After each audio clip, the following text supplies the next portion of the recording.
네, 지금은 비가 내리고 있지만 어제는 서울 낮 기온이 무려 30도 가까이 오르면서 한여름 같은 날씨가 찾아왔습니다. 4월 중순 기준으로는 역대 가장 더운 날씨였는데요. 지난해 봄부터 이어진 지구의 기록적인 고온 현상이 올해에도 계속되고 있다는 분석입니다. 반기성 K웨더 센터장과 함께 자세한 이야기 나눠보겠습니다. 네, 어서 오세요. 네, 안녕하세요. 네, 센터장님 어제 혹시 야외 외출하셨습니까? 정말 덥더라고요. 아, 네. 사실 뭐 4월 중순인데 지금까지 기록 같은 경우는 한 2005년에 서울 같은 경우 4월 30일에 예. 29.6도까지 기록을 한 적은 있어요. 네. 그럼 어제 같은 경우는 뭐 거의 30도까지 올라가면서 네. 그것도 더더군다나 4월 중순에 예. 이 정도 최고 기온 같으면은 거의 한 7월 초반 기온이거든요. 네네. 그래서 어제 같은 경우 그 강원도 정선이나 영월 같은 경우는 32도까지 올라갔고요. 예. 서울에도 노원 같은 경우는 30.1도까지 올라가면서 전국이 아주 엄청 높은 기온을 갖다가 올렸는데 네.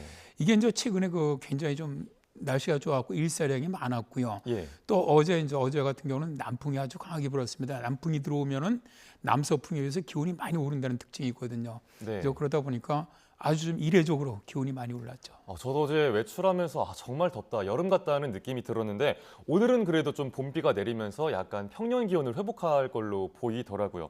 근데 이런 이례적 고온 현상이 조만간 다시 찾아올 가능성은 있습니까? 뭐 오늘 비 내리면서 일단 어제에 비해서 거의 최고 기온은 10도 이하로 더 내려갔거든요. 그러니까 일단 비가 내리면서 오늘 기온이 내려가고 이제 내일 모레 글패 정도, 그러니까 이제 수목 정도까지는 뭐 기온이 약간 오르더라도 평년보다 좀 높습니다. 네. 그렇더라도 뭐 이번 주말까지 그렇게 덥지는 않고요. 그러니까 최고 한 24도 전후. 네. 그리고 이제 금요일서부터 주말까지는 다시 기온이 약간 내려가면서 한 21도 전후 예상하고 있거든요. 서울 같은 경우. 예. 그러니까 평년보다는 높습니다. 평년보다는 그래도 한 2, 3도 이상은 높지만 뭐 이번 주말같이 아주 이례적으로 10도 이상 높은 그런 날씨는 아닐 것으로 예상하고 있습니다. 네. 그렇다면 작년 여름에도 굉장히 더웠던 기억이 나는데 올해 폭염도 좀 만만치 않을 거라는 전망도 나오더라고요. 올해 여름 날씨 전망은 어떻습니까? 일단 올 여름 상당히 더울 것 같아요. 네. 현재로 보면은 거의 뭐 역대급 폭염이 있지 않겠나. 상당히 더운 그런 여름이 될 것으로 보고 있고요. 네. 일단 그 비 같은 경우도 평년보다 좀 더 많은 비가 내릴 것으로 보고 있고 예. 또 그 강수량 이런 어떤 집중호우 같은 경우도 한 몇 차례 정도는 강한 지역적인 국조호우가 있지 않겠느냐. 다음에 태풍 같은 경우도 사실 작년이 굉장히 적었습니다. 네. 작년이 서태평양에 발생한 것이 한 14개밖에 안 됐는데 평년 한 25개거든요. 근데 올해는 평년 이상으로 발생할 것이다. 그래서 우리나라로 영향을 직접 주는 태풍도 한 3개 정도 이상 영향을 주지 않겠나. 하여튼 올해 좀 상당한 그 폭염이라든가 호우라든가 혹은 예. 태풍의 이런 재난이 좀 평년보다 많은 해가 될 것으로 예상을 합니다. 그렇군요. 또 뉴스를 보니까 10개월 연속 월별 최고치를 경신했다고 하더라고요. 지난달에도 평균 온도가 역사상 최고치를 기록했다고 하는데 이게 수치상으로 보면 약간 감이 안 와서 그런데 어느 정도의 기록인 겁니까? 실제로 이제 3월 전지구 평균입니다. 전지구 평균 14.14도입니다. 네. 이게 이제 저희들이 기온을 기준으로 하는 것이 1850년에서 1900년 사이 그 50년간의 평균 기온을 0으로 보고 네. 그 이후에 얼마가 올랐느냐를 갖다 얘기를 하는데 그 기준으로 1.68도가 올랐습니다. 그러니까 이게 그냥 쉽게 생각을 하면요. 기온 상승이 계속해서 올라왔죠. 지구온난화 때문에 이렇게 올라오다가 팍 튀어 올라간 겁니다. 지금. 그래서 이제 우리가 지금 그 아까도 말씀하셨지만 이번 달 같은 경우 굉장히 기온이 많이 올랐고 이것이 작년 6월서부터 올해 3월까지 지금 10개월째 예. 지금까지 계속 매달 최고 기온 기록을 갖다 경신을 하고 있는데 네. 작년이 지금까지 역사상 가장 더운 해였는데 네. 작년 4월부터 올해 3월까지 1년만 또다시 좁혀서 보면은 1.58도가 올랐어요. 기준 온도보다. 자, 1.58도가 왜 무서운 거냐 하면은 우리가 2015년에 파리 기후 협약 또 그 이후에 매년 열리는 당사국 총회에서 1.5도가 넘으면 안 된다. 1.5도에서 막아야 한다. 그런 기준이 1.5도거든요. 그런데 어쨌든 1년 동안 작년 4월부터 올해 3월까지 1.5도를 넘었어요. 1.5도를 일단 넘었고 이게 물론 일시적이겠죠. 네. 그냥 계속 되지는 않을 거로 보지만 이게 엄청나게 아주 우리가 생각할 때는 굉장히 위험한 그런 수치라고 보시면 됩니다. 네. 작년 여름에 들었던 말 중에 굉장히 좀 인상적이었던 게 그렇게 더운 여름이지만 인류 역사상 가장 시원한 여름이 될 거다 이런 좀 역설적인 말도 들었었던 것 같거든요. 이렇게 지구 온도가 급격하게 오르는 원인, 과학적으로는 어떤 게 있습니까? 일단 저 가장 아무래도 기본적인 것은 지구 온난화겠죠. 네. 뭐 일단 지금 현재 작년에도 전 지구가 계속 이산화탄소를 줄이자 했음에도 불구하고 증가를 했고요. 그다음에 단기적인 이산화탄소 그 온실가스 효과가 더 큰 메탄이라든가 아산화질소는 아주 급격히 증가했거든요. 예. 그러다 보니까 대기 중에 온실가스가 급격히 증가하다 보니까 지구 온도는 더 오를 수밖에 없는 것이고요. 여기에다가 작년 같은 건 엘니뇨가 아주 소위 말해서 트리거 역할을 해준 거죠. 아주 네. 급격히 오르는 그런 역할을 해준 것인데 해양 자체의 이런 해수 온도가 올라가다 보니까 이게 대기 중으로 열을 갖다 피드백해 주는 겁니다. 예. 그러다 보니까 굉장히 많이 올랐고요. 이런 거 외에도 작년이 아주 기록적으로 산불이 많이 발생을 했습니다. 뭐 캐나다 산불이라든가 뭐 하와이 산불이라든가 네. 유럽이라든가 아프리카라든가 올해도 들어오면서 뭐 텍사스 산불이라든가 칠레 산불이라든가 근데 이런 산불이 발생을 하면 상당히 많은 이산화탄소라든가 온실가스를 배출을 합니다. 예. 이런 것도 있었고요. 지금 저 태양 활동이 계속 증가하고 있습니다. 태양 활동이 증가하면 더 많은 에너지를 우리가 받거든요. 이러한 모든 것들이 같이 아우러지면서 지구 기온이 아주 급속하게 지금 상승하고 있는 것으로 그렇게 보고 있습니다. 네. 이게 지구의 기온이 계속해서 역사상 뭐 최고 기록 경신이다. 기록 경신이라고 하면 좀 긍정적인 맥락에서 쓰여하는데 지금은 좀 다르게 다가오는 것 같아요. 이번 기록 경신으로 기후 변화가 뭐 새로운 단계에 접어들 수 있다. 이런 전문가 경고가 있더라고요. 일단 지금 뭐 거의 기후 전문가들의 많은 분들이 상당히 위험하다 이거는 예. 그런 경고를 하고 있는데 일단 저 미 항공우주국의 개빈 쉬빗 박사 같은 경우는 작년 지금 보면 좀 거의 매달 0.2도씩 전 지구 평균 온도가 상승하고 있다. 네. 이거는 지금까지 기후 전문가들이 예상하기 어려운 정도거든요. 좀 황당하다는 거죠. 그래서 이 개빈 쉬빗 박사 같은 경우는 자 이게 만일 8월 이후까지도 이런 기온 상승이 계속된다면 예.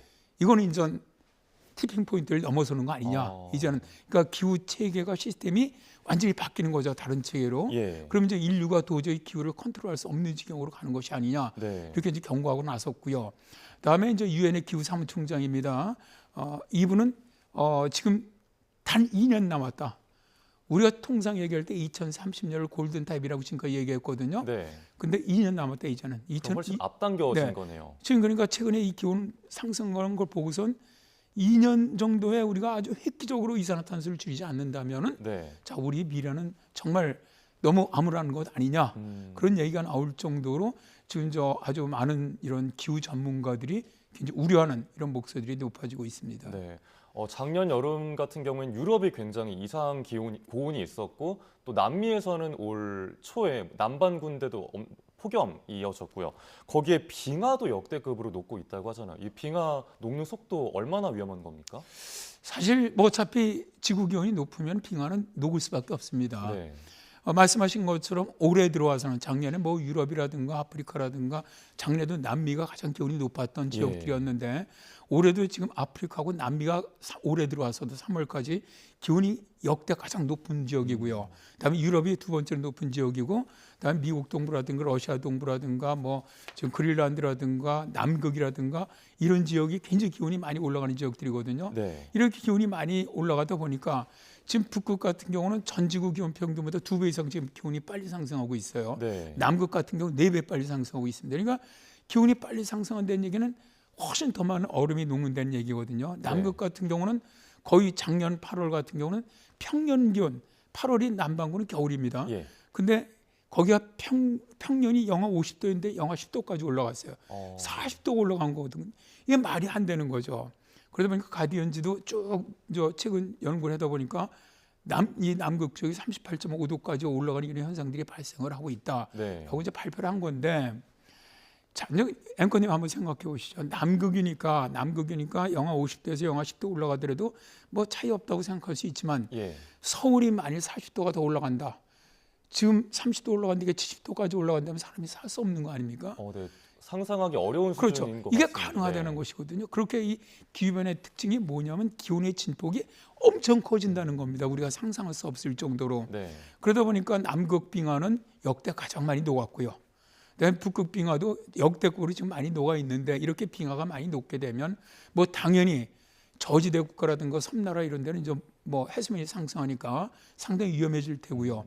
다음에 이제 우리 이런 북반구나 이런 데는 북극 쪽에 많은 빙하가 녹게 되면 당장 폭염이라든가 홍수라든가 가뭄이라든가 이런 것들이 예. 굉장히 극심해집니다.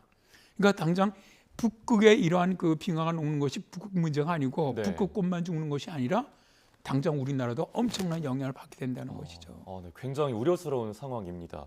근데 이렇게 지구 온도는 올라가는데 최근에 과일값 폭등이 굉장히 큰 이슈가 됐었잖아요. 이 과일값 그 올라간 이유 중에 하나가 냉해 피해라고 하던데 이게 좀 어떻게 된 겁니까? 저 보시면 제가 이 기후 변화의 특징이 기온의 네. 진폭이 크다. 올해 같은 경우는 겨울이 굉장히 따뜻했어요. 네. 2월 같은 경우는 우리나라 역사상 가장 더운 달이었어요. 예. 근데 3월에서 기온이 뚝 떨어졌거든요. 그죠? 아주 한파가 자주 내려오면서 그러다 보니까 올해 뭐 벚꽃도 늦게 피우고 그랬는데 작년 같은 경우는 3월 기온이 엄청 따뜻했습니다. 역대 가장 따뜻하다 보니까 작년에 벚꽃이 뭐 이례적으로 빨리 피었죠. 네. 평균보다 거의 보름 가까이 빨리 피었습니다. 그런데 4월에 가면서 기온이 뚝 떨어졌어요. 예. 그건 좀 문제가 뭐냐면은 사과꽃, 백꽃이 필 때 기온이 떨어지니까 서리가 얼면은 백꽃이나 이런 과수꽃들은 치명적입니다.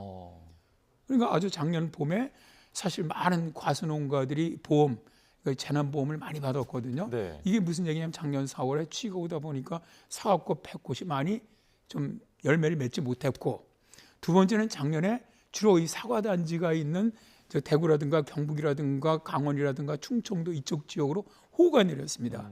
뭐 오송 지역에 작년에 비 이런 난리 났다 예. 이런 지역들이었거든요. 그러다 보니까 과수들이 평년에 굉장히 수확량이 줄어들었어요. 네.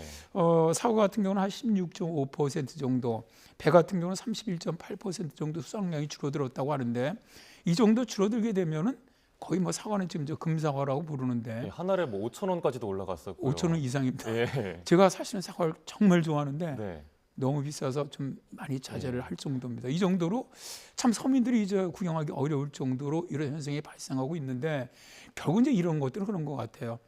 사과 과수 같은 것들이 사실 이 서리가 발생하는 기간들이 보니까 오히려 기후변화 따뜻해지면 서리 발생하는 기간들이 줄어들어야 함에도 불구하고 네. 꽃이 필 때 서리가 발생하는 기간이 늘어나고 있다는 거예요. 그러니까 앞으로도 실제로 이 과수 같은 경우는 피해를 예. 입을 가능성이 높다는 것이죠. 네, 그럼 이제 시간상 마지막 질문을 드려야 될 것 같은데, 그럼 이런 과일값 폭등, 그 기후 변화로 인한 이런 이슈가 당장 올해만 국한되는 게 아니라 좀 장기적으로 이어진다고 봐야 됩니까? 아무래도 지금 보면은 청주 같은 경우는 서리가 3월, 4월에 발생하는 횟수가 5.6회에서 7.8회 정도로 굉장히 많이 발생하고 있는 예. 거거든요. 그러니까 어차피 농가에서도 과수농가에서도 이러한 미래로 보더라도 처음에 말씀드린 기후변화라는 것이 지구온난화로 계속 기온은 올라가는데 기온이 높이 올라가는 달이 있으면 떨어지는 달이 있는데 이 진폭이 크다는 거예요. 네. 그러니까 이런 거에 대한 대비, 그러니까 뭐 예를 들어서 과수농가의 어떤 환풍기 같은 걸 달아온다든가 혹은 물 같은 걸 갖다 좀 뿌리는 걸 해준다든가 네. 이래서 이런 과수농가가 피해를 줄이는 이런 방법들이 많이 또 어떻게 보면 스마트 농법 같은 걸 많이 좀 도입을 해야 할 것으로 생각을 합니다. 네. 이렇게 좀 기후 변화 심각한 상황에 그러면 개인의 입장에서 조금 뭐 조심해야 될 건 뭐가 있을까? 뭐 황사나 오염 물질을 어떻게 좀 줄이는데 기여를 할 수 있는 방법 같은 건 어떤 게 있습니까? 사실 올해도 지금 황사가 오늘도 이제 황사가 가능성이 이제 높은데 네. 올해 지금 황사가 상당히 늘어날 것으로 보고 있어요. 이게 기후 변화가 되면은 황사의 양은 늘어날 수밖에 없습니다. 예. 세계 기상기구 예측에서도 전 세계 황사가 발생하는 지역에서 동아시아가 가장 많이 증가할 것으로 예상을 하고 있거든요. 네. 또 미세먼지도 이게 줄어들지 않습니까? 기후 변화로 해서 늘어날 가능성이 높습니다. 네. 최근에 이제 작년서부터 올해 작년 우리나라 미세먼지 초미세먼지도 늘어났거든요. 증가를 했거든요. 그래서 이러한 것들이 증가함에 따라서 우리들이 좀 더 건강에 좀 대비하는 이런 것들이 필요하다고 봅니다. 예, 알겠습니다. 네. 오늘 말씀은 여기까지 듣도록 하겠습니다. 지금까지 반기성 K웨더 센터장과 함께 이야기 나눠봤습니다. 오늘 말씀 잘 들었습니다. 네, 고맙습니다.